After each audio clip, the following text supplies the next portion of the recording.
하반기 들어서 코스닥이 그나마 좀 올라오고 있다라는 느낌을 주고 있습니다. 거기다가 정부의 여러 가지 개혁안과 비교를 했을 때 코스피 시장보다는 이제 시선을 코스닥 시장으로 옮겨가자라는 쪽도 있는 것 같은데요. 어떠한 분위기인지 함께 좀 살펴보도록 하죠. 상당히 일리 있게 그 주장이 제기가 되고 있다는 것이죠. 최근 현재 한 달 좀 넘은 것 같습니다. 지난 7월 중순경부터 최근까지 자 코스피 상승률은 오늘 좀 약간 떨어졌죠. 1% 정도 수준밖에 되지 않고요.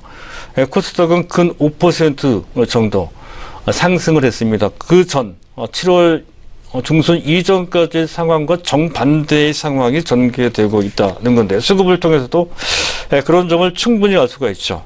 현재 외국인들은 코스닥에 대해서도 꾸준하게 계속 매수를 해오긴 했었습니다. 8월 중순, 그러니까 바로 얼마 전까지, 몇 주 전까지 1조 원 남짓 그런 정도 매수했던 그들이 8월 중순부터 뚜렷하게 코스피가 조정을 받는 그 단계부터입니다.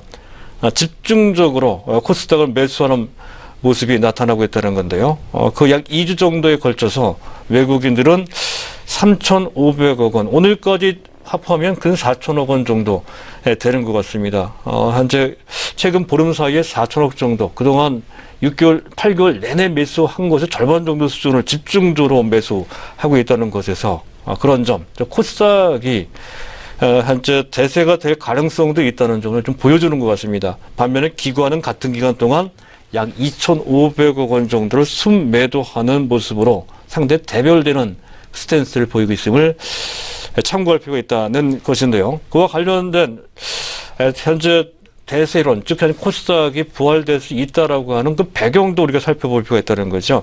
지금 대형주 침체가 의외로 장기화될 소지가 있다는 것이죠. 대북 문제도 좀 있는 상태에다가 정부의 정책 문제도 좀 부담이 되는 것 같습니다. 현재 법인세 인상 문제가 있죠. 일감 몰아주기도 강도 높게 규제하는 분위기죠. 이런 분위기가 현재 대기업, 반대기업 현재 전반적인 분위기를 만든다, 이렇게 이제 볼 수 있는 상태이고요. 또한 코스닥의 나름대로 실적이 나쁘지 않다는 것이죠. 오히려 좋은 상황이라고 판단이 되면 지난 2분기 실적 추계를 보면 현재 전체적으로 2분기 매출도 늘었어요. 14.2%, 영업이익은 25.6%나 코스피에 못지않을 정도로 상당히 좋은 모습, 그것도 거의 사상 최대치입니다. 더 나아가서 2분기 실적 추이는 이익이 확대되는 규모로 봤을 때 현재 코스피보다 더 크게 확대될 소지가 있다는 것으로 전망됨에 따라서 현재 금년 사상 첫 현재 코스닥의 전체 영업이익 규모가 10조가 넘어가는 그런 성적을 낼 것이다, 이렇게 전망되고 있다는 것이, 작년은 9조 2천억 원 정도 됐다는 건, 작년도 상당히 좋았거든요. 그거보다 훨씬 좋은 또 한 번의 사상 최고 실적을 낼 것이다 하는 것이고요. 또 12개월 선행 기조로 봤을 때 주당 순이익 증가율만 보더라도 물론 코스피도 증가되고 있기는 하지만 코스닥에 더 빨라서 충분히 코스닥이 올라갈 수 있는 실적 펀더멘털 명분이 있다는 것이고요. 또 한 가지 의미가 있는 것은 코스피 같은 경우에는 몇몇 업종, 몇몇 대표 종목으로 현재 실적 또한 쏠려나가는 가장 대표적인 것이 삼성전자, SK하이닉스죠. 그쪽에 대한 의존도가 큰 반면에 코스닥 같은 경우에는 좀 골고루 이익이 개선되고 있더라 하는 측면에서도 현재 전반적으로 코스닥이 유리할 수 있는 그런 상태라는 것이고요. 정책 환경도 우호적이죠. 연기금의 운영 지침도 연기금 운영본부장 아주 공석이죠. 바뀜에 따라서 그렇게 될 소지가 높고, 또 새 정부의 중소기업 육성, 좀 중소벤처기업부로 승격이 됐죠. 그것도 또한 도움이 될 것이고요. 또 현재 거래소 차원에서 코스닥 활성화 정책, 신규 지수까지 개발을 한다는 소식이 전해지고 있죠. 그런 것도 또한 그렇습니다. 또 국매도 규제 또 강화시키는 것도 환경을 조성하는데 일조할 것이라는 것이고요. 또 국내 기관 수급 변화도 있습니다. 연기금이 지난 7월 달에 약 3천억 정도 순매도했던 그들이 8월 달 들어서는 큰 규모는 아니지만 어쨌든 순매수로 전환됐다는 것이고, 주식형 펀드 쪽도 순매수,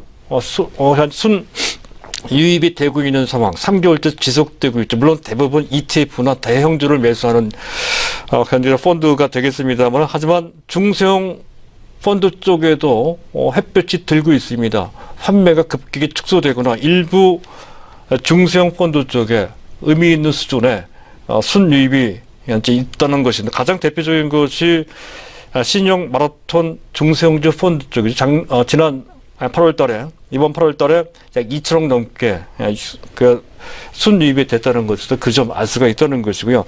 또 한 가지 봐야 되는 것은 이번 8월 달에 외국인들이 매수한 종목이 무엇인지에 대한 현재 것입니다.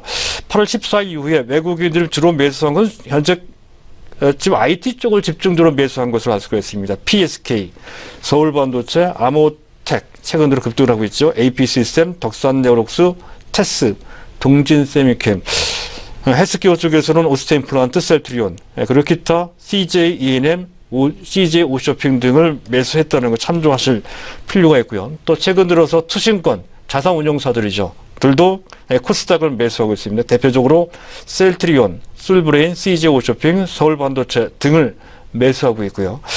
또 중소형주 펀드들이 기본적으로 선호했던 종목들이 있습니다. 테스, 이녹스 첨단 소재, AP시스템, 또 SFA, 최근에 급등하고 있는 실리콘웍스, 또 그와 관련되어 있는 비아트론 같은 이런 종목들을 매수하고 있다는 것이고요. 또 한 가지 참조를 해볼 필요가 있는 것은 지난 2분기 때 어닝 서프라이즈가 나왔음에도 불구하고 충분히 그러한 호재가 반영되지 않은 실적 호전주들이라고 할 수가 있겠는데요. 가장 대표적인 종목이 셀트리온 같은 종목들이라는 것이죠. 셀트리온, 그리고 최근에 약간 분위기를 타면서 조정을 좀 받고 있는 톱텍 같은 종목들이 실적이 급증을 했죠. 또 SFA도 실적이 급증을 했고요. 또 다우데이터도 실적이 급증을 했고요. 또 MK전자도 실적이 급증을 했죠. 휴젤도 현재 어닝 서프라이즈가 나왔고요. 또 현재 굴뚝주 중에서는 KCC 건설이 실적이 급증을 하면서 어닝 서프라이즈가 나왔죠. 또 이런 종목들, 앞에서 얘기했던 종목들 가만히 보면 전체적으로 보면 IT 종목, 최근에 약간 조정을 좀 받고 있는 상태입니다. 현재 상당히 많은 비중이 편제되어 있음을 알 수가 있다는 것이고, 간간히 실적이 뒷받침이 되는 또 현재 모멘텀이 있는 헬스케어주가 들어가 있습니다. 그런 점을 참조해서 종목 선정을 잘 해보시기 바랍니다. 네, VIP 투자 전략 시간이었습니다. 양호석 해설위원님과 함께했습니다. 오늘 말씀 고맙습니다.